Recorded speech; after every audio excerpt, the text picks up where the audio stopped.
Mesdames et messieurs, bonjour et bienvenue dans Libre Parcours, cette émission qui retrace les trajectoires qui inspirent. Aujourd'hui, nous recevons une personnalité qui illustre à merveille cette maxime intemporelle: aux âmes bien nées, les valeurs n'attendent point le nombre des années. Il est la figure de proue de la nouvelle génération, un homme qui incarne la promesse d'une politique faite de compétences et d'intégrité. J'ai donc le plaisir de vous annoncer que notre invité est Clinton Bamana. Nous allons donc ensemble, vous et moi, découvrir ce qu'est son grand parcours. C'est parti.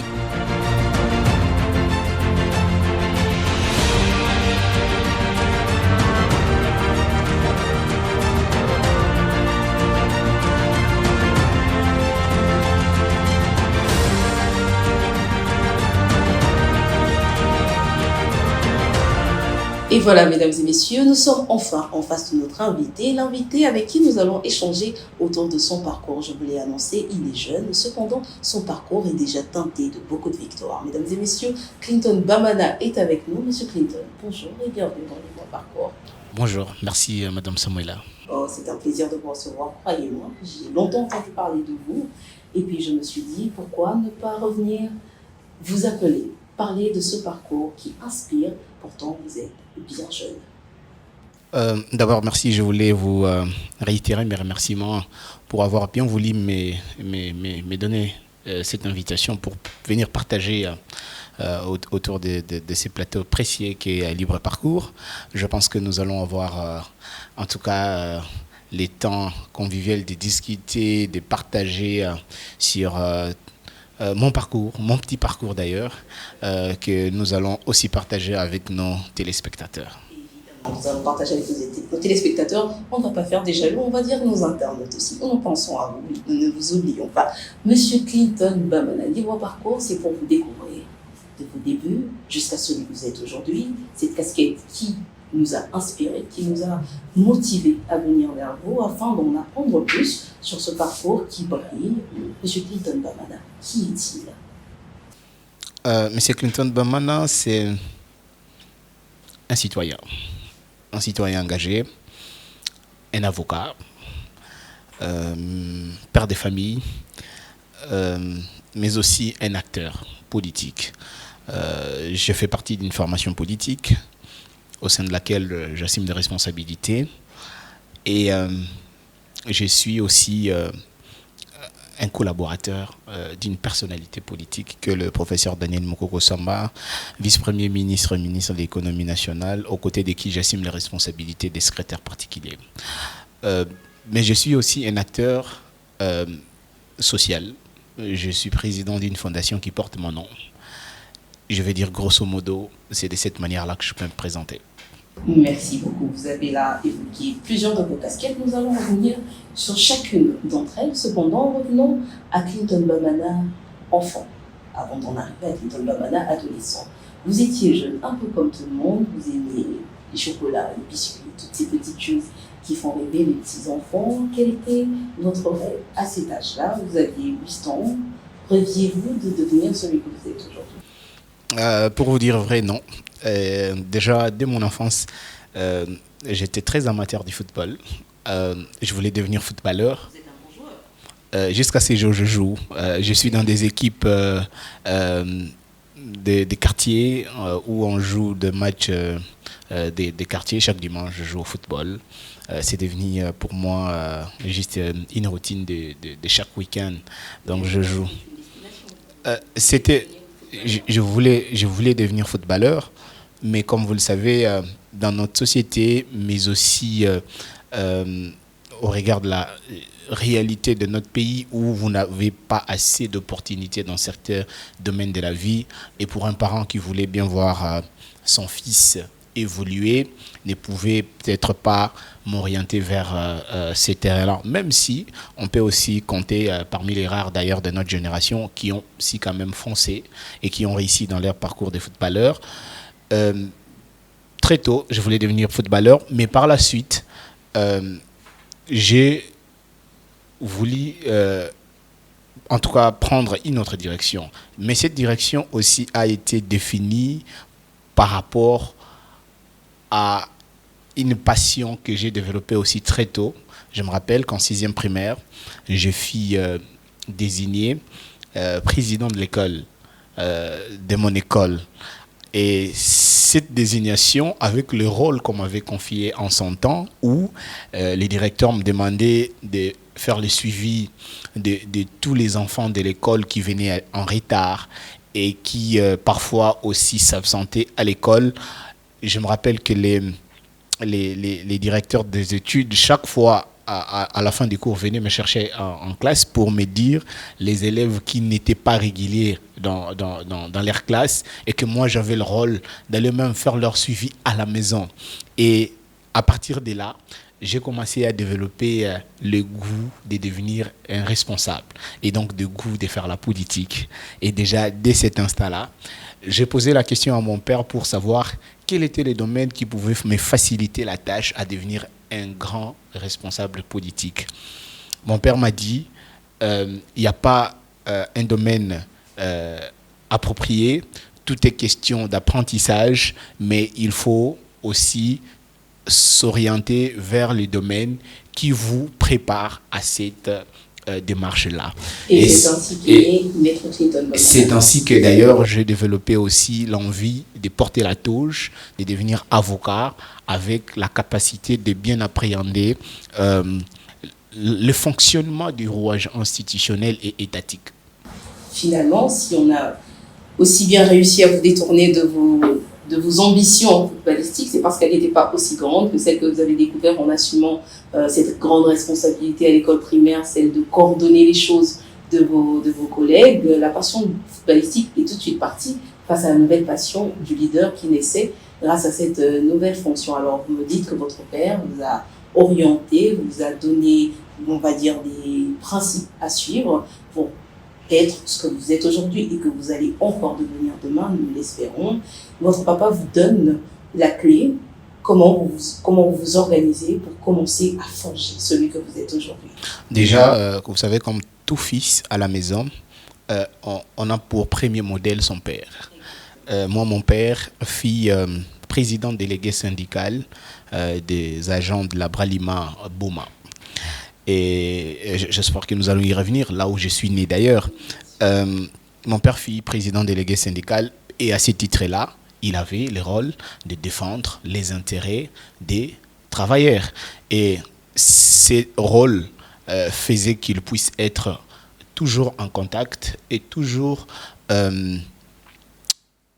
avoir la maîtrise du code de travail. Ce qui fait que mon père, à la base, n'était pas juriste, mais il avait une certaine maîtrise du code du travail. Et avec les différentes formations qu'il a pu accumuler, il a acquis une très bonne base de juriste.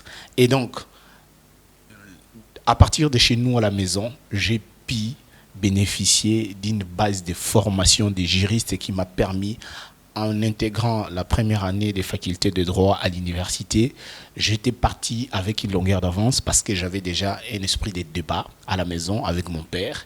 Mon père me partageait déjà les ouvrages de droit, les textes ratifiés par notre pays, notamment la Déclaration universelle des droits de l'homme, la Constitution, les codes du travail, le mesure d'application, en tout cas en ce qui concerne aussi la convention collective qui régissait les agents et l'employeur qui est la Bralima. Et donc, déjà, à partir de chez nous, j'ai eu cette bonne base qui m'a permis d'aller sur un terrain qui m'est passionné, mais aussi sur un terrain pour lequel j'avais des prérequis. Voilà, ce parcours donc a commencé ainsi. Une responsabilité, un père, et demain, Clinton Domana. Nous sommes toujours dans votre jeunesse. Vous êtes adolescent, vous aimez le foot. J'avoue que c'est vrai que l'école, la 6e année primaire vous a donné le goût de devenir leader, mais on est adolescent. En même temps, on n'a pas les idées en place. On veut jouer au football. On veut bien diriger le pays demain, mais on veut aussi jouer au football. Quand est-ce que vous avez décidé, finalement, de mettre de côté le football pour vous orienter vers cette carrière qui vous mène jusqu'à là où vous êtes aujourd'hui? D'ailleurs, avant d'en arriver là, je voulais quand même mentionner en fait comment je suis parvenu à être désigné président de l'école. Moi, j'étais en 6e année primaire à l'époque. C'était en 2003. À l'époque, on était sous le régime des 1+4. Donc il y avait Joseph Kabila président et les 4 vice-présidents. Alors il s'est fait que notre enseignant en train d'enseigner la culture générale et enseigner la situation du pays. Et donc il pose la question à la salle des noms des 4 vice-présidents du pays. Et je vous avoue qu'aucun de mes amis de classe n'a pu avoir la possibilité de donner la réponse. Mais moi, je connaissais le nom de chacun. Pourquoi? Parce que mon père avait l'habitude, chaque jour le matin, quand il s'est réveillé, il ouvrait son petit poste de radio, il mettait dans sa véranda où il s'asseyait le matin, il suivait RFI. Et donc, ce qui fait que moi, chaque jour, quand je me réveillais, je me mettais toujours aux côtés de mon père en train de suivre les informations. Et ce qui m'a permis de développer une certaine culture générale. Et donc, j'ai su répondre à cette question. Et de ces faits, l'enseignant a été tellement ébloui et épaté de la manière dont j'avais une telle maîtrise à mon âge. Et ça m'a permis de bénéficier de ces postes-là. Alors, pour répondre à votre question, j'ai décroché mon certificat d'école primaire. Je suis allé à l'école secondaire. Je m'inscris en latin philo. Et boum, je rencontre mon enseignant qui a aussi vraiment impacté mon parcours, qui nous enseignait les latins. À l'époque, à l'école où moi j'étudiais, c'était une école protestante. Et il se faisait que chaque année, on avait cette compétition des dictées de toutes les écoles protestantes de la ville. Et mon école était parmi les écoles phares du réseau protestant dans la ville de Boma. Et donc, dans cette compétition-là, j'avais tellement excellé en dictée, il s'est fait que cet enseignant commençait à me considérer comme son élève personnel. Et jusqu'à ce que je suis arrivé en 6e année primaire, en 6e année des humanités, voulais-je dire, j'ai été élu vice-président de l'école, à l'école secondaire, bien entendu. Et quand je pars à l'université, c'est à partir de là que je ferai la rencontre d'un ami, malheureusement qui est décédé l'année passée, paix à son âme, maître Christian Basunga. Lui, il est élu CP de ma promotion.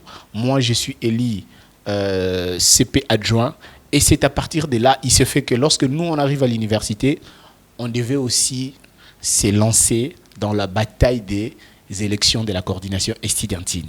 Et à partir de ce moment-là, moi, je devais jouer un rôle majeur. C'était celui de pouvoir réunir tous les électeurs de la faculté du premier cycle, c'est-à-dire de G1, G2, G3. Et à partir de là, comme les candidats coordonnateurs de notre faculté qui devaient se battre avec les candidats coordonnateurs d'autres facultés, j'ai tellement pris au sérieux ce rôle-là que j'ai commencé à me voir comme un responsable politique qui avait des armes entre ses mains pour impacter la vie de tous les autres étudiants. Et à partir de là, rassurez-vous que j'ai commencé à me voir comme un leader politique et c'était parti.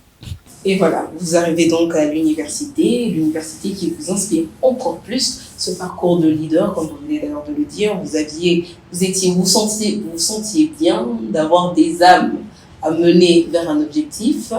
Et aujourd'hui, vous êtes Clinton Bamana, maître Bamana, acteur, meneur d'action sociale. Vous êtes un homme politique émergent. Vous avez d'ailleurs eu un trophée suite à votre casquette d'homme politique émergent. Restons chez Clinton Bamana à l'université. Vous assumez les postes, vous êtes vice-président, vous finissez votre cursus universitaire. Comment ça se passe après? Après, vous savez, surtout au regard des réalités de notre pays, la transition entre la fin des études et l'insertion professionnelle, il y a toujours ces chapitres sombres où, lorsque vous n'avez peut-être pas des béquilles qui vous permettent de pouvoir vous asseoir dans la vie, ça n'a toujours pas été facile. Mais ce qui m'a facilité les choses, c'est que depuis l'université, j'avais un esprit très militant. Je rappelle que à l'université, au-delà de responsabilités peut-être que j'avais assumées au niveau de promotion, j'ai intégré aussi les mouvements citoyens, à l'époque Filimbi. grâce à un ami. Ah, donc depuis l'université, vous aviez déjà intégré un mouvement citoyen, c'est un parti politique? Non, c'était un mouvement citoyen. C'était Filimbi à l'époque.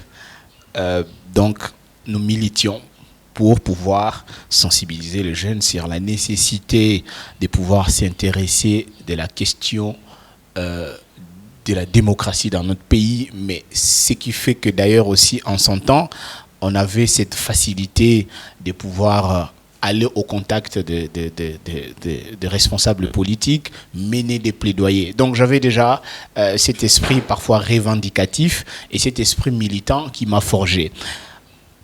Par la suite, moi j'ai décroché mon diplôme à l'université de Kinshasa.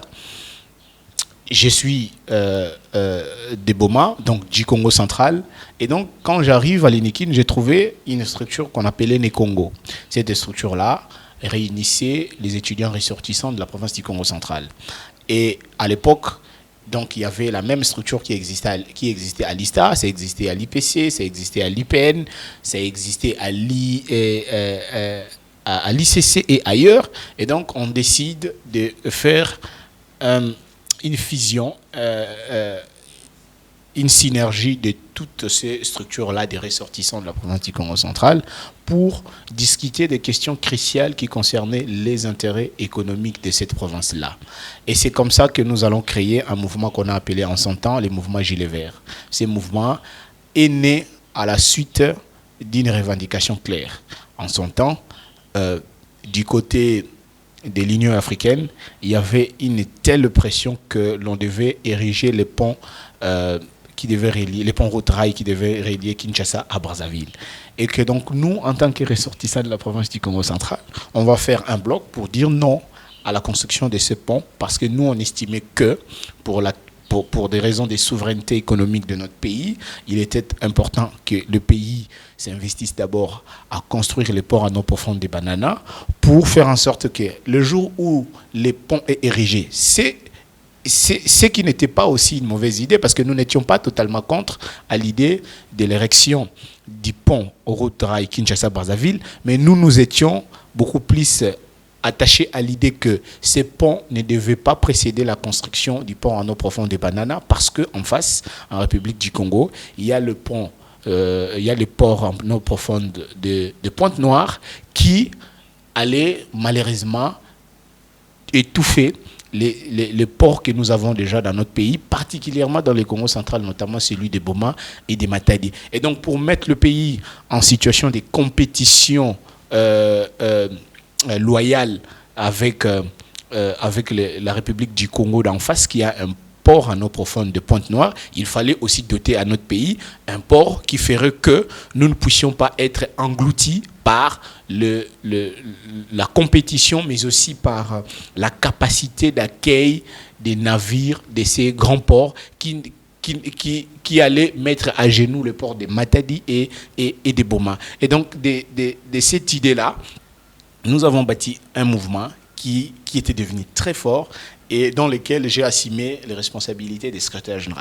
Et fort de cette responsabilité, donc j'avais la mission d'aller mener les lobbies auprès des notables Congo qui étaient aux responsabilités et même ceux qui n'étaient pas aux responsabilités, mais qui avaient des voix fortes qui pouvaient aussi peser dans le milieu politique pour pouvoir mener ce lobby-là. Et c'est de cette manière-là, avec ces responsabilités de secrétaire général, que j'ai pu aussi me bâtir un réseau qui m'a permis, bien entendu, de commencer à me préparer, à me lancer à la fois en politique, mais aussi dans la profession, sans pour autant aussi sentir les chocs de cette transition de la sortie de l'université et l'insertion professionnelle. Merci pour cette belle démonstration de votre parcours, votre lancement, votre tout premier pas en politique. Nous en parlerons dans la deuxième partie de cette émission qui est justement consacrée à votre parcours, le parcours proprement dit. Mais avant de chuter, quand vous avez fini l'université, j'aimerais que nous revenions sur quelque chose. Vous serez d'accord avec moi que la République démocratique du Congo a une population majoritairement juvénile qui se plaint très souvent des emplois qui sont quasi inexistants, qui se plaignent énormément de la qualité des emplois proposés. Vous avez eu la chance d'avoir commencé à bâtir un parcours bien avant votre sortie de l'université. Vous êtes acteur politique. Avant de conclure cette première partie de notre émission, à ces jeunes qui sont encore à l'université et qui attendent de finir pour espérer faire quelque chose, que pourriez-vous leur dire? Très belle question. Moi, je dirais que, y égard à la petite expérience qui est la mienne, l'université ne constitue pas essentiellement un lieu d'apprentissage scientifique. L'université, c'est aussi un lieu de réseautage. Est-ce que moi, je peux adresser comme message aux jeunes qui sont encore à l'université, c'est aussi de profiter du réseau estudiantin qu'ils se construisent aujourd'hui, en tout cas de les protéger, de multiplier les contacts nécessaires, mais aussi d'apprendre à s'engager dès l'université. Considérer que on s'engage que quand on aura obtenu son diplôme, considérer que on va tisser des bonnes relations que quand on aura obtenu son diplôme, c'est une erreur. C'est une faute stratégique. L'université pour le jeune doit être un haut lieu de tissage de réseaux stratégiques qui permettent que chacun, dans le domaine qui est le sien, puisse être capable de pouvoir s'élancer, de pouvoir se positionner pour pouvoir impacter. Un universitaire, ce n'est pas seulement un porteur de diplôme. Un universitaire, c'est aussi un maillon de solutions aux problèmes de la société. Et donc, lorsqu'on est un maillon de solutions aux problèmes de la société, on doit se considérer en soi aussi comme une alternative aux problèmes qui se posent, plutôt que de se positionner comme un autre problème pour la société. C'est-à-dire aller à la quête d'emploi dans un contexte où l'emploi constitue encore une denrée rare. Et donc aujourd'hui, en dépit du fait qu'il faut se lancer peut-être pour devenir entrepreneur et donc se créer son propre emploi ou ses propres opportunités, mais aussi il faudrait être un acteur en tant que tel pour pouvoir se lancer dans une perspective de contribuer à la transformation de la société. En tout cas, pour ce qui concerne ces jeunes étudiants aussi qui se voient dans la même trajectoire que moi, qui ont des ambitions politiques à venir, je vais pouvoir les demander à ce qu'ils puissent s'engager dès aujourd'hui et dès maintenant à partir de l'université, parce que c'est là que se construit les réseaux qui vont pouvoir les accompagner sur les terrains dans lesquels ils veulent jouer. C'est là que se construira le réseau qui vous accompagnera sur le terrain dans lequel vous voulez jouer. C'est ainsi que Maître Clinton Bamana conclut cette première partie de l'émission Le Grand Départ. Dans Libre Parcours, vous le savez, c'est une longue émission. Nous prenons le temps d'écouter, de découvrir le parcours de nos invités. Grand Départ, c'est fini. Nous lançons donc dans la deuxième partie. Invité est toujours avec nous, Monsieur Clinton Bamana, qui nous a détaillé ses débuts, d'où il est parti pour en arriver à où il est aujourd'hui, ce qu'il a fait, les grandes choses qui ont marqué son parcours, particulièrement sa jeunesse, vous l'avez entendu. Maintenant, parlons de son métier. Que fait-il? Qui est-il réellement? De quelle manière impacte-t-il la société? Pourquoi nous a-t-il intéressés dans Libre Parcours? Bien sûr, c'est dans Vitesse aux Croisières. Vous venez de nous décrire votre grand parcours. Vous n'avez pas attendu de finir votre cursus universitaire pour commencer à mener des actions. Vous étiez un meneur. Vous avez arrêté plusieurs choses qui ne vous semblaient pas justes, dont la construction du pont que vous avez évoqué à la première partie de cette émission. On voyait déjà que vous étiez destiné à un parcours grand, le parcours pour lequel vous êtes en train de construire un chemin qui nous mène aujourd'hui, vous et moi, dans cette émission Libre Parcours. Vous avez dit que le Gilet Vert, c'était un mouvement apolitique, je suppose. Et donc, aujourd'hui, vous êtes un homme politique. Comment avez-vous été de Gilet Vert à homme politique? D'abord, je voudrais ici mentionner une chose, c'est qu'il y a un dénominateur commun qui nous lie, qui me lie personnellement à ce que je faisais comme secrétaire général du mouvement Gilets Verts et ce que je fais aujourd'hui en politique.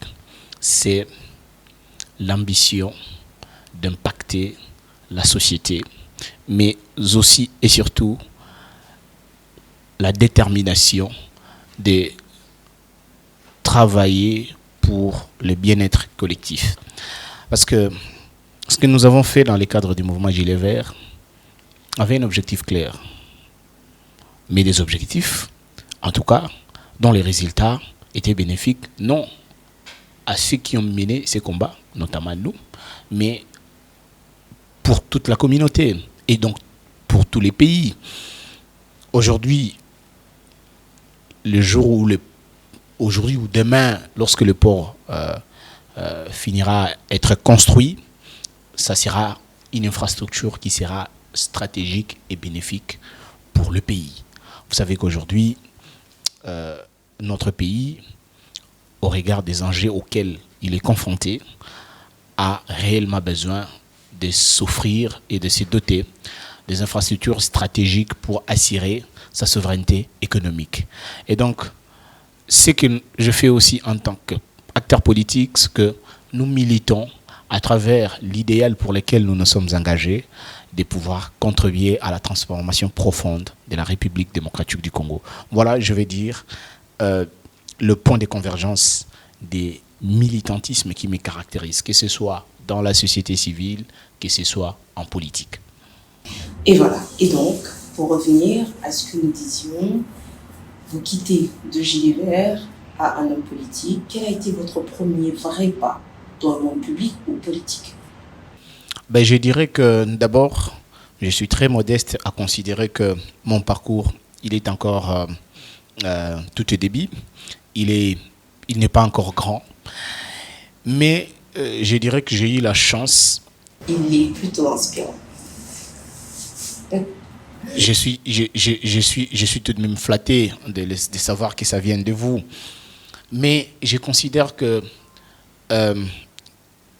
lorsque je m'attache au professeur Daniel Mukoko Samba, nous avons milité et donc nous continuons à militer à ses côtés, mais en son temps, nous militions pour qu'il lance un parti politique. Revenons au professeur Daniel Mukoko Samba. Comment se passe votre rencontre avant que vous commenciez à militer? Comment il vous rencontre? À quel moment vous familiarisez pour ensemble mener une bataille? Et je rencontre le professeur. Il faut dire que déjà, avant une rencontre aussi, je vais dire, stratégique que je fais avec lui, j'avais déjà eu par le passé, je vais dire, d'opportunités à les rencontrer, mais ce n'était pas des rencontres qui auguraient, en tout cas, une connexion, comme c'est fait le cas de cette rencontre grâce au mouvement Gilets Verts dont je vous ai parlé, dans les cadres desquels j'assumais les responsabilités des secrétaires généraux en son temps, par rapport à ce que nous faisions. Et donc, comme je vous ai dit, on menait les lobbies auprès des notables Congo pour les rencontrer, pour échanger, avoir leurs conseils, avoir leurs orientations sur ce que nous faisions. Et donc, ces jours-là, nous sommes allés à sa rencontre, chez lui, dans sa résidence, pour les comptes du mouvement Gilets Verts. Il nous a réussi. Et donc, nous nous sommes mis à discuter sur c'est pourquoi nous sommes allés les voir. Et il nous a donné, en tout cas, des réponses qui étaient sages, qui nous a permis de nous orienter dans la démarche que nous menions en son temps. Et donc, avant même cette rencontre, moi, personnellement, j'étais déjà très admiratif du professeur Daniel Mukoko Samba. Je me rappelle à l'époque, en 2014, il fut vice-premier ministre, ministre du budget. Moi, j'étais à l'université et j'étais en train de suivre à la télé, permettez-moi de citer les noms, sur la chaîne B1. C'était dans le cadre du programme BISO qui avait été lancé par l'ambassadeur Mutamba. Et donc, les professeurs étaient invités à partager avec son auditoire sur la question de l'émergence de la République démocratique du Congo à l'horizon 2030. Rappelez-vous qu'à l'époque, c'était en 2014, donc on parlait de l'émergence de la RDC dans les 16 années à venir. Et lui, il était vice-premier ministre, ministre du budget. Et lorsqu'il parlait, il posait le base de ce qui devait être le préalable pour que notre pays devienne un pays émergent. Ça, je vous assure que ça a été un moment très particulier pour moi parce qu'en réalité, il m'a tellement capté que je me disais au fond de moi, si jamais j'aurais l'opportunité dans ma vie d'évoluer aux côtés de ces grands hommes avec une telle intelligence, avec une telle capacité de pouvoir, en tout cas, donner la recette qu'il fallait pour positionner le pays sur la voie de l'émergence. Les discours qu'il a tenus au cours de cette conférence, les propositions qu'il a faites, le menace auquel il avait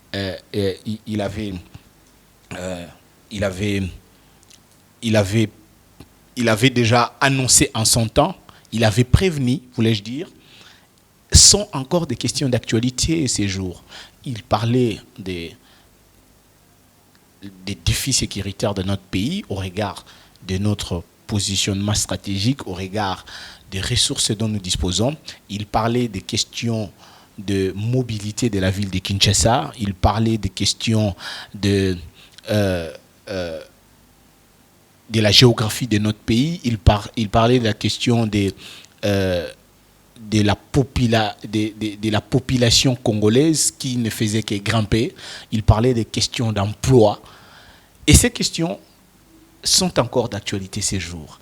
Et donc, je crois que ces pays ont besoin des acteurs avec une telle vision stratégique capable de se projeter dans 10 ans, dans 20 ans, dans 30 ans, de ce qui doit être un pays. Parce que si nous voulons sortir du cycle infernal dans lequel on se trouve aujourd'hui, nous devons être à même de savoir nous positionner pour les années à venir.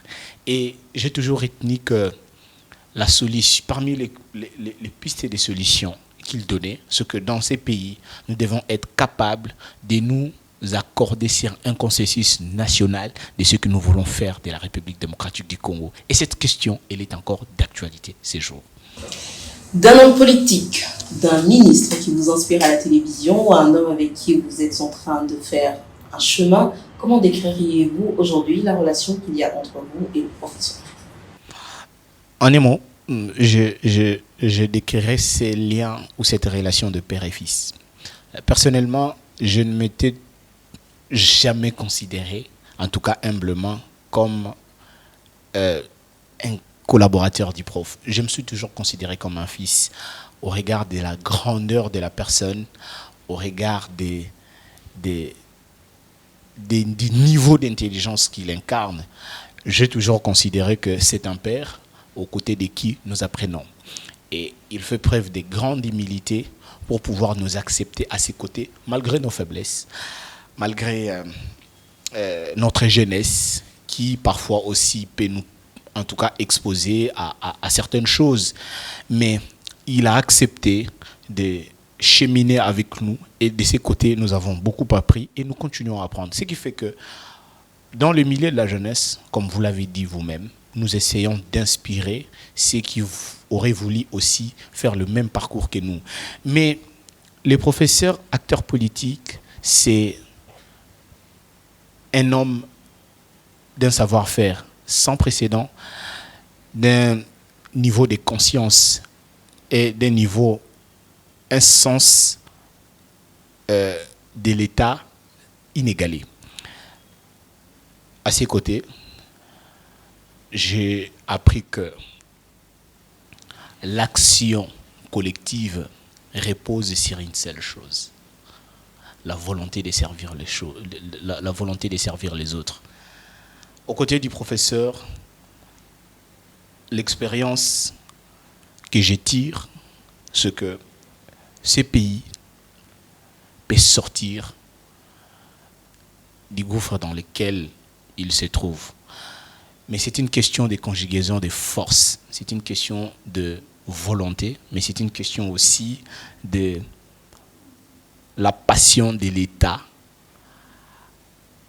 l'amour de la patrie, l'amour de donner des réponses adéquates aux questions qui taraudent et qui rongent la vie dans notre société. Moi, en tant que collaborateur d'un nombre d'États, l'expérience que je tire de ces petits parcours qui est le mien, c'est que notre pays a beaucoup d'atouts. Notre pays a des leviers pour se positionner comme une puissance, que ce soit au niveau, au niveau sous-régional, au niveau régional et même au niveau du monde, sur le plan international. Mais nous devons être à même de comprendre quelle est la trajectoire que nous voulons prendre. Et ça, c'est un défi qui concerne tous les acteurs et c'est un défi aussi de notre génération. Le jeune comme moi qui aspire à la gestion de la chose publique doivent comprendre que l'action politique ne se résume pas à l'accession simplement au pouvoir. Mais l'action politique aussi se caractérise par la capacité à se détacher, par la capacité à s'oublier pour servir la nation de manière sincère et de manière engagée. L'action politique, s'oublier pour servir la nation. Vous êtes politique, vous avez d'ailleurs été distingué jeune politique émergent dans le trophée Congo. Que représente cette reconnaissance pour vous? Cette reconnaissance, pour moi, constitue un encouragement. Un encouragement parce que, au moins, lorsque nous nous engageons, lorsque nous posons des actes jour après jour, à un moment donné, comme je l'ai dit, on s'oublie. On ne se rend pas compte de l'impact que ces actes ont sur la vie des autres. Et le jour où on m'a décerné ces prix, j'ai mesuré les niveaux d'influence que nous exerçons à travers les actes que nous posons chaque jour. Et c'est ces jours-là aussi que j'ai pris la mesure de la nécessité de poser les actes avec autant de responsabilités et avec autant d'engagement. Parce que si les actes que nous posons touchent les gens, mais de manière négative, en réalité, nous participons à la dégringolade de cette société. Alors que l'idéal primaire pour lequel nous nous engageons en politique, c'est d'être des acteurs qui impactent positivement et dont les actions touchent de manière positive à la vie de ceux qui nous entourent. Aujourd'hui, notre pays est en tout cas victime d'une agression militaire par le Rwanda. Les défis de notre époque aujourd'hui, c'est de pouvoir s'engager pour sauver les destins de ces pays, mais aussi pour sauver la vie de notre État, en ce que nous devons nous mobiliser pour sensibiliser la population, la jeunesse, sur le fait que nous devons protéger les territoires de notre pays, parce que s'il y a un héritage qui nous a été légué par le père de notre indépendance, c'est celui du Congo que nous avons hérité avec ses frontières de 1960. Et donc si, dans notre époque, nous léguerions un pays qui serait autre que celui qui nous a été légué par nos pères d'indépendance de 1960, nous aurions été cette génération qui aurait en tout cas impacté négativement la vie de notre société. Et si le travail qui s'est fait aujourd'hui, que ce soit par le gouvernement de la République, mais aussi par d'autres acteurs internationaux, nous permettent de recouvrer les contrôles de tous les territoires de notre pays et donc recouvrer l'autorité de l'État. L'autre défi pour lequel nous devons nous engager, c'est de travailler pour que notre pays recouvre sa dignité. Sa dignité ici, c'est défini par sa capacité à défendre ses frontières et à sécuriser chaque Congolais où qu'il se trouve pour pouvoir porter haut l'étendard de cette grande nation que nous avons héritée.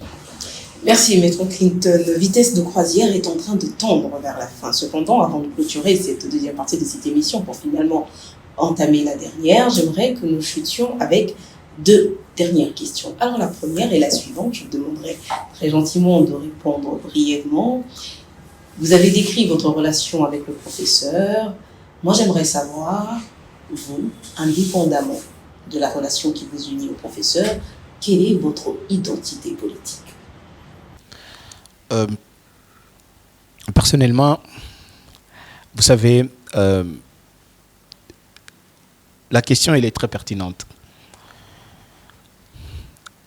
C'est difficile d'évoluer aux côtés d'une personnalité politique avec lesquelles vous ne partagez pas des valeurs communes, à moins que ce soit un engagement hypocrite.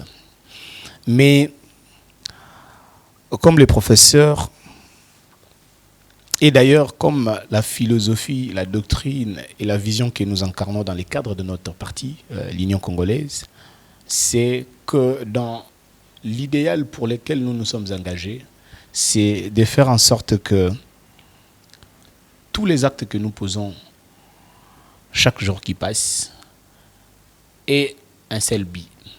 C'est lui de placer le Congo au cœur de notre engagement, au cœur de nos actions. Et donc moi, si je dois me résumer, mon identité politique, c'est un nationaliste qui se voit militer pour contribuer à l'évolution de ces pays.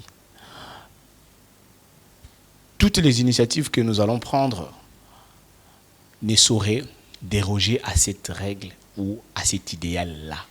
Si les actes que nous posons ne concourent pas à cet idéal-là, je pense que l'engagement politique que nous incarnons n'a aucun sens. Donc personnellement, je m'identifie comme un nationaliste qui voit le Congo comme une puissance qui devra influer, en tout cas, le cours des choses, que ce soit au niveau sous-régional, au niveau régional et même au niveau international. Parce que d'ailleurs, par la géographie qui est la nôtre, par les ressources que Dieu nous a dotées, nous avons cette vocation naturelle. Et donc, l'engagement qui est le mien, c'est de travailler pour accompagner et pousser le pays à atteindre cet objectif. Merci beaucoup, Maître Clinton. Et donc, notre dernière question, nous ne pouvons pas finir cette première partie sans avoir une pensée pieuse à nos compatriotes qui subissent l'agression du Rwanda via le AFC M23. Vous êtes un homme politique. Au regard de l'évolution de la guerre, de la manière dont les choses se constituent en ce moment, croyez-vous que face à cette agression du Rwanda, la République démocratique du Congo a une issue de secours? Je le crois parce que le gouvernement de la République, personnellement le chef de l'État, est en train de travailler sur une sortie honorable à cette crise. D'ailleurs, le 4 décembre, notre pays a signé un accord de paix avec le Rwanda. Mais comme vous le savez, un accord, c'est juste une volonté exprimée des parties. Maintenant, il faudra que cet engagement soit respecté, même si les actions sur terrain démontrent le contraire. Mais la RDC, comme l'histoire nous le renseigne, a toujours cette grande capacité de résilience au regard des défis auxquels il est confronté. Ce n'est pas pour la première fois que nous avons connu cette situation.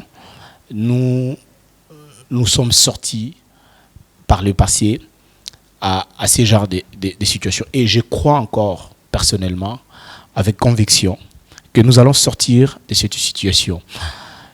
Moi, je donne beaucoup de chance à l'accord de paix qui avait été signé sous l'égide de Washington. Moi, je donne beaucoup de chance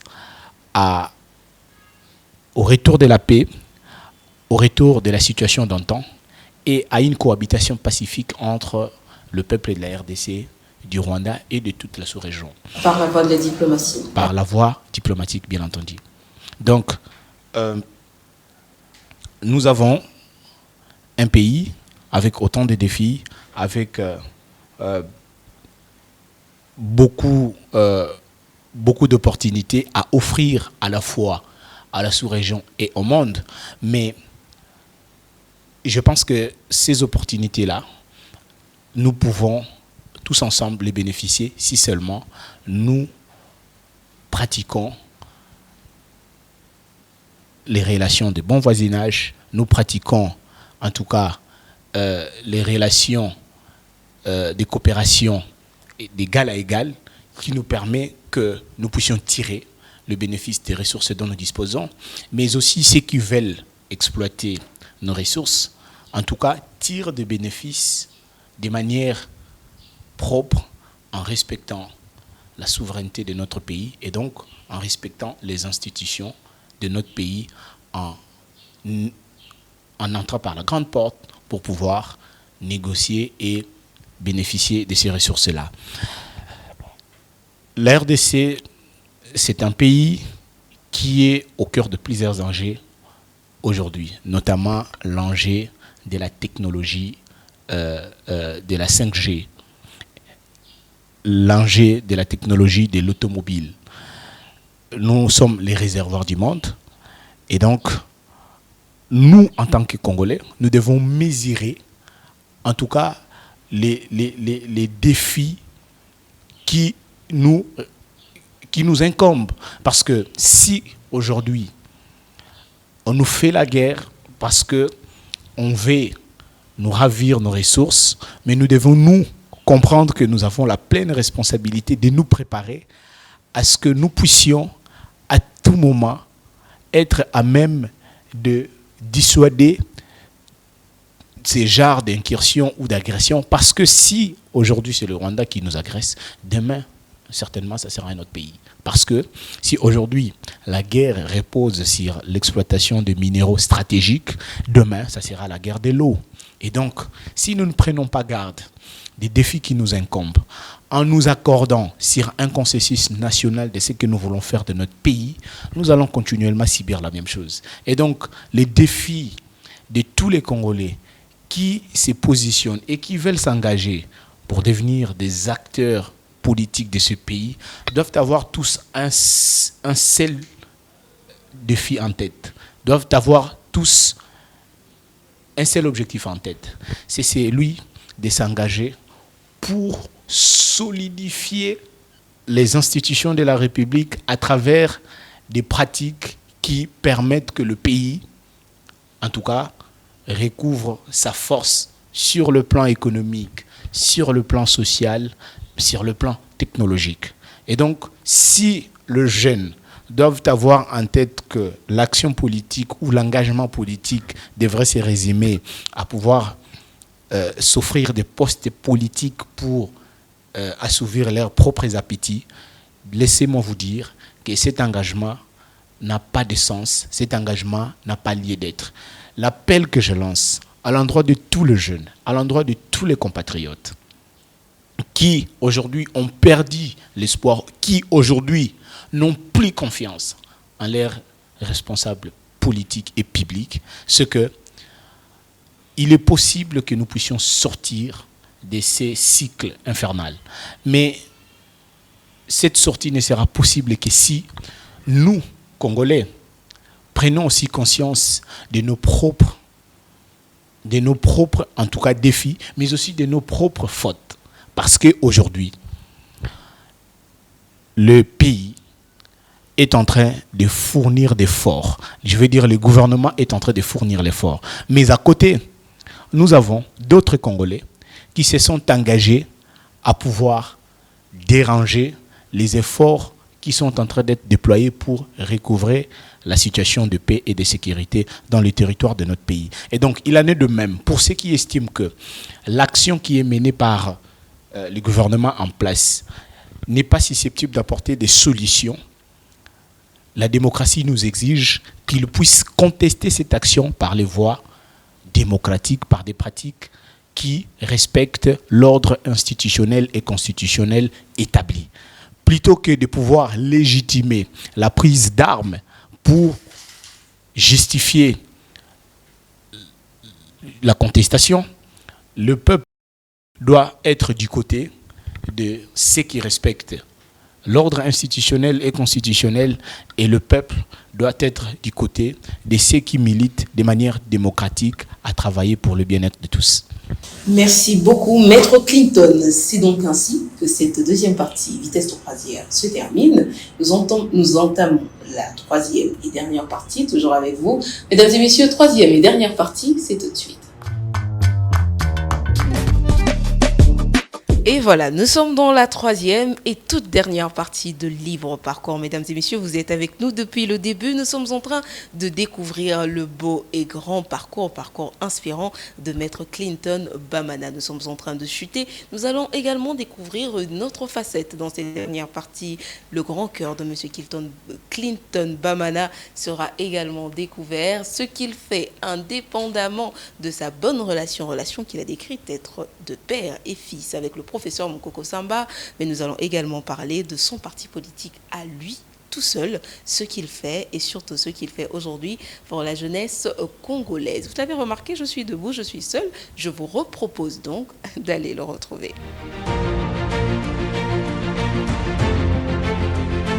Et voilà, nous sommes avec notre invité, cette fois-ci pour les dernières minutes, Maître Clinton. C'est un plaisir d'être toujours avec vous pour poursuivre cette émission Libre Parcours. Comme je l'ai annoncé, c'est la dernière partie, la grande balade. Nous aurions dû la faire, cette balade. Malheureusement, le temps nous contraint de faire cette balade de plus dans ce parcours qu'en dégourdissant nos jambes.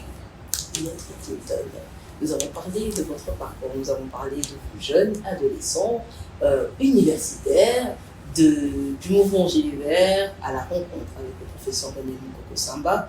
Ce que nous aimerions savoir, si vous-même avez-vous une initiative politique indépendante de celle que vous avez avec le professeur? Tout simplement parce que je fais partie à une famille politique. Et cette famille politique a des objectifs qui sont fixés et pour lesquels tous les acteurs que nous sommes poursuivons pour les atteindre. Aujourd'hui, toutes les initiatives que je prends dans les cadres personnels, notamment dans les cadres de ma fondation, sont des initiatives qui sont menées pour concourir à atteindre aussi des objectifs qui sont fixés sur le plan de mon engagement aussi politique. Et donc, ce qui m'intéresse aujourd'hui, c'est d'être un acteur majeur, mais aussi très utile à la démarche politique qui est celle du président national de mon parti politique, à savoir le professeur Daniel Mokoko Samba. Donc, en tant que directeur des cabinets du président national, toute la démarche qui est la mienne repose sur la volonté à accompagner le professeur à atteindre les objectifs politiques qu'il s'est assignés. Et donc, l'Union congolaise, mon parti politique, se positionne comme une force de proposition sur la arène politique nationale. Et Clinton Bamana, comme premier conseiller du président national, aussi se positionne à ses côtés comme l'un des stratèges qui devra travailler pour permettre à ce que le président national, son parti politique, puisse réussir à se positionner comme force de proposition pour réussir à atteindre les objectifs d'État qui sont ceux du président national en sa casquette de vice-premier ministre, ministre de l'économie nationale, mais aussi en sa casquette de l'acteur politique, président national du parti Union congolaise. Merci beaucoup. Vous êtes sur les traces du professeur Mpoko Samba, tel que vous l'avez d'ailleurs si bien souligné tout le long de cette émission. Mais vous espérez un jour devenir comme lui, devenir un jour ministre ou peut-être même président de la République. Alors ma question se formule de la manière suivante. Quelles sont vos perspectives politiques? Comme tout enfant, il est certain vrai que je l'ai d'ailleurs dit dès l'entame de notre émission que tout enfant à la maison n'a pour modèle que son père. Tout enfant qui marche sur le pas de son père souhaiterait, bien entendu, réaliser les choses qu'aurait réalisé son père, peut-être plus. Mais ce qui est beaucoup plus intéressant ici, c'est que, comme je l'ai dit aussi tout au long de notre émission, c'est que ce qui nous caractérise aux côtés du professeur et dans les cadres du parti Union congolaise, c'est d'être des acteurs utiles pour la nation. Et donc, ce qui est important pour nous, c'est de réussir à accompagner et à impacter positivement les vies des Congolais, peu importe les responsabilités que l'on assume. Donc, ministre ou pas ministre, à tous les niveaux où nous allons nous trouver, c'est d'impacter pour que les Congolais se retrouvent à travers les actes que nous serons en train de poser. Et aujourd'hui, quelles actions êtes-vous en train de mener pour justement atteindre ce parcours-là qui va être semblable à celui de votre figure politique? Déjà, cette volonté d'apprentissage à ses côtés est la première plus grande action que je mène chaque jour qui passe. Parce que le professeur, c'est une figure dont les savoir-faire constituent son identité politique. Tous ceux qui connaissent le professeur l'identifient en une chose: l'expert, technocrate, économiste, dont le Congo aura eu comme vice-premier ministre, ministre du budget en son temps, et aujourd'hui vice-premier ministre, ministre de l'économie nationale. Et donc, cette volonté d'apprendre de la manière la plus sérieuse pour être des serviteurs solides et efficaces pour notre pays constitue pour moi le socle de tout mon engagement à ses côtés. Mais aussi, en tant qu'au cadre du parti, tout le travail que je mène tous les jours qui passent, chaque jour qui passe, c'est que je puisse contribuer à l'émergence de ces partis à travers même les actes privés que je mène. Je vous ai dit que j'ai une fondation. Cette fondation est aussi alliée du parti, je vais dire attachée au parti, et que donc, à travers cette fondation, nous posons des actions qui rencontrent les aspirations les plus profondes de notre peuple, qui constituent d'ailleurs le cœur de l'action politique que nous menons dans les cadres de l'Union congolaise. Et donc, je me bats chaque jour qui passe pour pouvoir contribuer de la manière la plus efficace qui soit pour permettre que le parti Union congolaise puisse compter parmi les forces de proposition sur l'arène politique, comme je l'ai dit d'ailleurs tantôt. Merci beaucoup, Maître Clinton. Nous avons parlé de votre parti, de votre fondation. Allez, on a parté, en dehors de ces caméras. Les gens qui nous suivent aimeraient donc découvrir cette fondation qui d'ailleurs porte votre prénom. Avant de savoir pourquoi la fondation a votre nom, parce que beaucoup de personnes ouvrent des fondations avec des noms bien précis, des noms la main sur le cœur des anges, je vous en passe des formulations.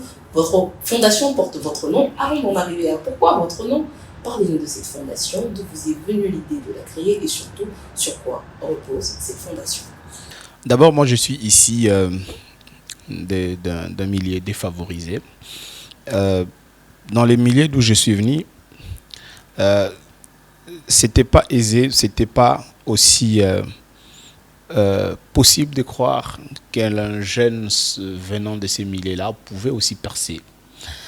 Et que dans tout ce que je fais aujourd'hui, je constitue aussi un espoir pour ceux de ma génération et ceux de mon milieu naturel, ceux qui m'ont vu grandir, ceux qui m'ont vu naître. Et vous avez dit que mon petit parcours était inspirant, mais surtout il est inspirant pour ceux qui viennent de mon milieu. C'est aussi qui aspirent aux mêmes objectifs et aux mêmes ambitions que moi. La raison pour laquelle j'ai bien voulu mettre mon nom, parce que j'estime profondément que l'action sociale que je mène devra être couverte par une identité. En tout cas, une identité qui devra encourager et pousser les autres à faire la même chose. Clinton Bamana, c'est un nom qui sort de nulle part et qui monte. Et ces noms-là a pour vocation, en tout cas je le sais, à rayonner. Mais ces rayonnements doivent être bénéfiques pour la communauté. Et la raison pour laquelle j'ai pris la décision de créer la fondation, c'est parce que je suis personnellement très convaincu que cette communauté, en dépit des initiatives ou d'actions qui sont menées par les responsables publics, elle a aussi besoin du soutien de ses propres fils et de ses propres filles. Et donc moi, par solidarité à ma communauté, que j'ai pris l'initiative de créer la fondation pour faire en sorte que, aussi à travers la fondation, je partage ma petite expérience pour inspirer ceux de mon milieu à trouver l'opportunité de travailler pour devenir aussi d'autres Clinton dans cette communauté-là. Et donc, je voulais vraiment mentionner du fait que ma communauté, c'est une communauté qui a beaucoup de défis et lesquels défis exigent des réponses. Mais ces réponses, je l'estime, ne viendront pas que essentiellement des acteurs publics. Elles peuvent venir des acteurs privés, dont nous qui sommes en tout cas produits de cette communauté-là. Voilà pourquoi j'estime que l'action de la Fondation Clinton Bamana trouve tout son sens. Merci Maître Clinton. La Fondation Bamana, depuis quand existe-t-elle et surtout quelles sont les actions concrètes que cette fondation a déjà menées sur le terrain pour atteindre les objectifs que vous venez de nommer? La Fondation Clinton Bamana a vu le jour il y a quelques mois, en août 2024. Aujourd'hui, après 4 mois, oui. Excusez-moi, août 2025. Donc, en 4 mois d'existence, nous avons déjà mené des actions concrètes et réelles. Je reviens de la ville de Boma pour un séjour de 5 jours au cours duquel j'ai procédé à la remise des brevets aux lauréats qui ont participé à la formation qui avait été organisée par la Fondation, une formation en informatique.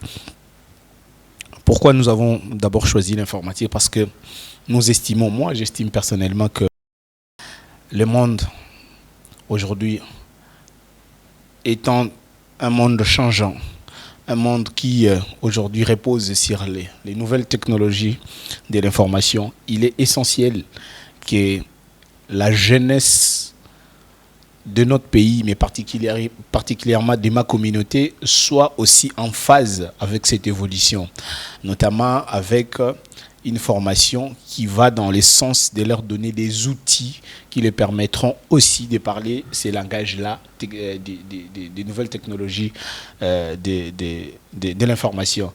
Donc, cette formation a été achevée au mois de décembre. Ici, il y a de cela quelques jours, donc les 4 décembre, nous envisageons d'organiser des nouvelles formations aussi au bénéfice de la communauté, mais aussi particulièrement de membres de cette formation, de cette fondation, voulais-je dire, mais cette fois-ci des formations métiers. Parce que les cadres d'action de notre fondation reposent sur l'autonomisation des jeunes et des femmes. Pourquoi des jeunes et des femmes? Parce que nous sommes dans une société où le jeune et les femmes constituent en tout cas la catégorie la plus importante de notre population.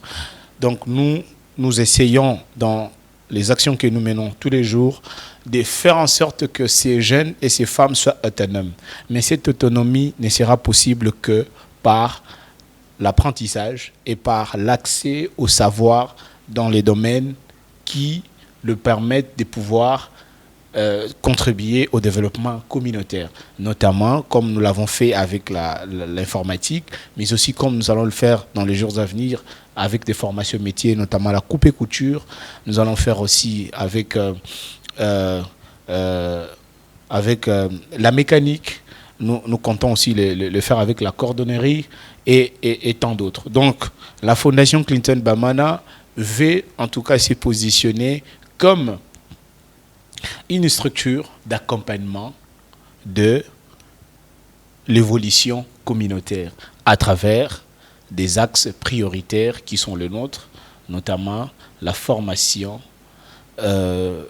aussi les partages d'expériences, parce que nous allons aussi organiser des séances d'échange, des ateliers qui permettent que nous puissions donner l'occasion à ces jeunes garçons et filles de s'exprimer.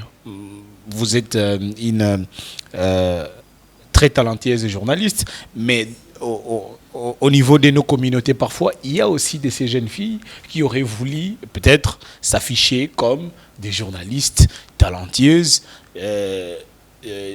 devant des plateaux, en tout cas des grandes chaînes au niveau national, mais compte tenu parfois des difficultés d'opportunités et même peut-être par manque d'opportunités, ne serait-ce que d'échanger avec ceux qui sont parvenus à arriver à ces niveaux-là, que parfois ils étouffent leurs ambitions. Et donc, ces partages, voulais-je dire, d'expérience ou des parcours, trouvent tout son sens. Et voilà pourquoi d'ailleurs, lorsque vous m'avez invité sur votre plateau, j'étais très enthousiasmé à venir partager mon petit parcours, parce que c'est aussi important pour faire savoir aux autres qui veulent se lancer sur la même voie que c'est simplement par la magie du travail, d'engagement, mais aussi de patience qu'on est capable d'arriver au terme des ambitions que l'on se fixe.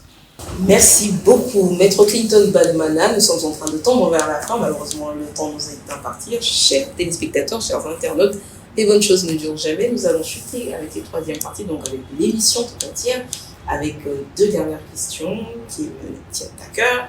Et donc la première, c'est la première des 2 dernières questions. Chers téléspectateurs, restez concentrés, moi aussi d'ailleurs. La BOMA, Gilet Vert, vous avez agi à BOMA, Fondation Clinton Bamana, part de BOMA.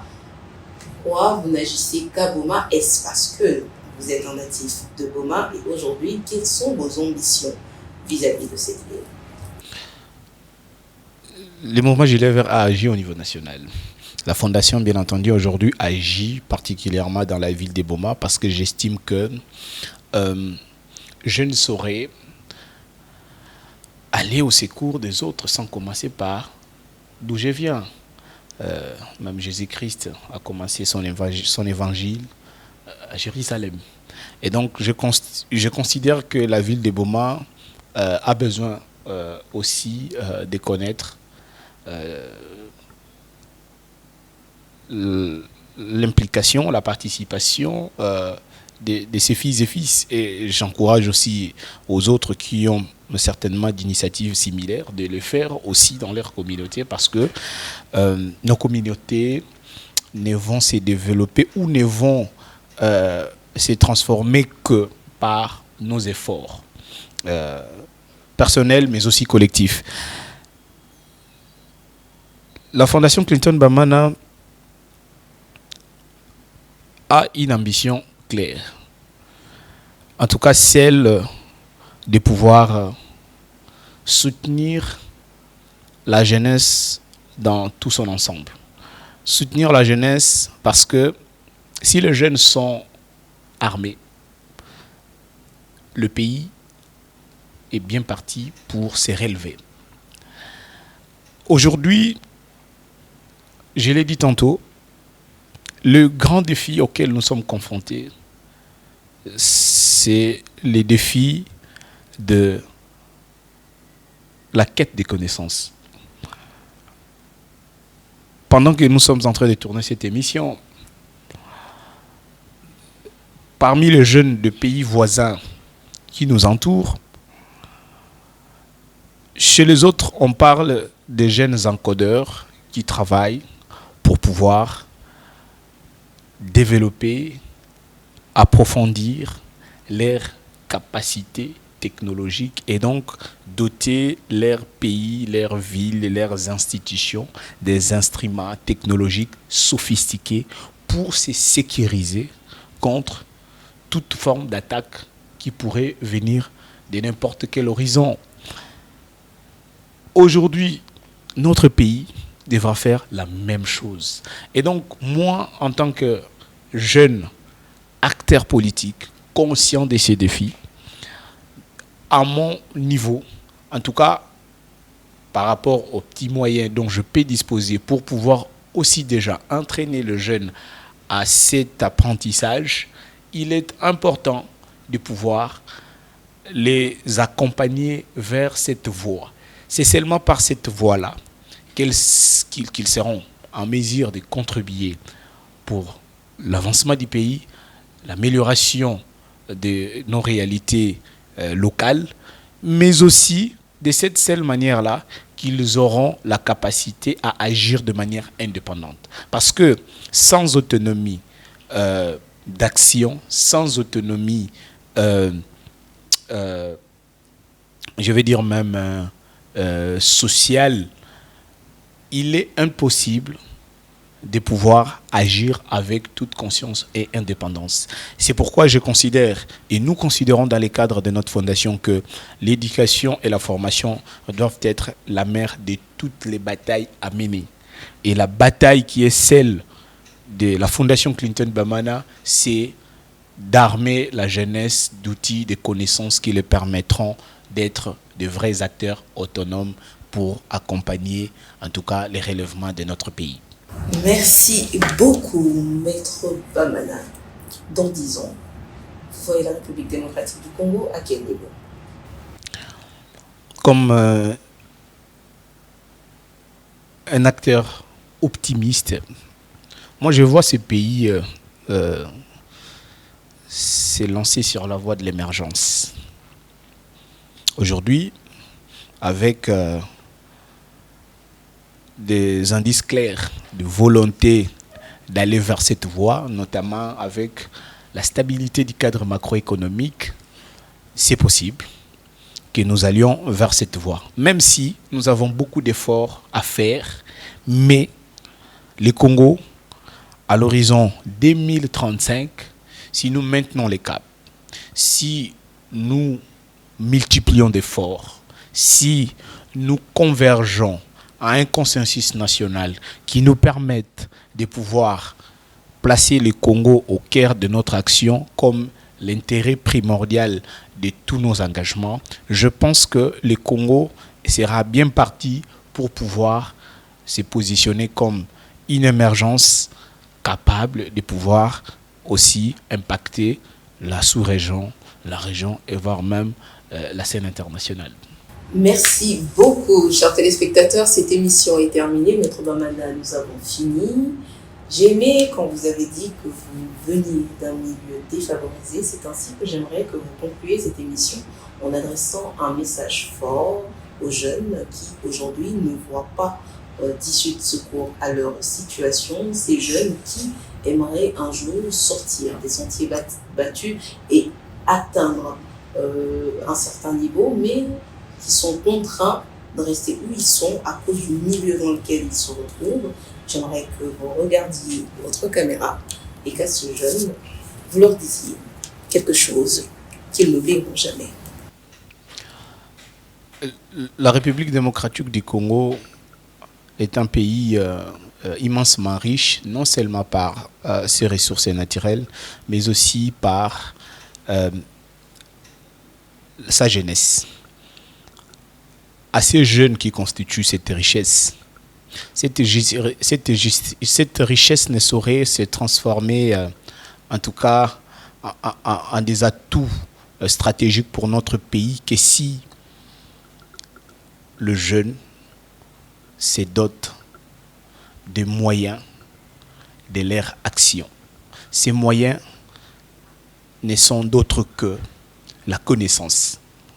À ces jeunes, je les appelle à pouvoir se battre de n'importe quelle manière pour pouvoir faire de la quête de connaissances la mère de leur bataille. Parce que la République démocratique du Congo, comme nous le savons tous, c'est un pays au cœur de l'enjeu planétaire. À ces jeunes qui pensent que c'est difficile de sortir de leur sentier bâti, je leur dirais que c'est très possible lorsqu'ils en ont la volonté et lorsqu'ils en ont les armes qu'il faut. Parce que, à côté des opportunités qui peuvent se présenter, il faut avoir des compétences. Et les compétences, c'est possible de les acquérir lorsque on veut, comme on dit, vouloir, c'est pouvoir. Et donc j'appelle le jeune à ne se battre que pour accéder à des connaissances, à des savoirs qui le permettront de devenir autonome. C'est l'autonomie de la jeunesse qui fera la force de notre grande nation. Ce pays devra aller vers la voie de l'émergence. Ce pays devra aller vers la voie de la puissance. Et je crois fermement que les jeunes Congolais ont les atouts, ont l'énergie, l'amour pour pouvoir se lancer et se battre pour y parvenir. Maître Clinton Bamana, vous êtes un jeune politique émergent, vous travaillez à la droite du professeur Daniel Mukoko Samba, vous êtes à l'initiative de la fondation qui porte votre nom, avec pour ambition de former les jeunes, de leur permettre d'avoir un métier. Monsieur Clinton, c'était un honneur de vous avoir dans cette émission Libre Parcours. Merci pour ce message pertinent à la jeunesse et surtout merci de nous avoir accordé votre précieux temps pour échanger sur ce parcours qui va en inspirer plus d'un. Et voilà, mesdames et messieurs, Libre Parcours, c'est terminé. J'ai eu l'immense honneur, le plaisir de recevoir Maître Clinton Bamana. Vous l'avez entendu dans cette émission pendant 1 heure. Nous en avons appris plus sur son parcours, ce grand parcours qui fait de lui celui qu'il est aujourd'hui. Il évolue aux côtés des grands, mais lui-même se forge sa propre personnalité de grandeur. On se retrouve au prochain numéro pour découvrir un autre parcours inspirant. Mais en attendant, j'espère vous retrouver en excellente santé.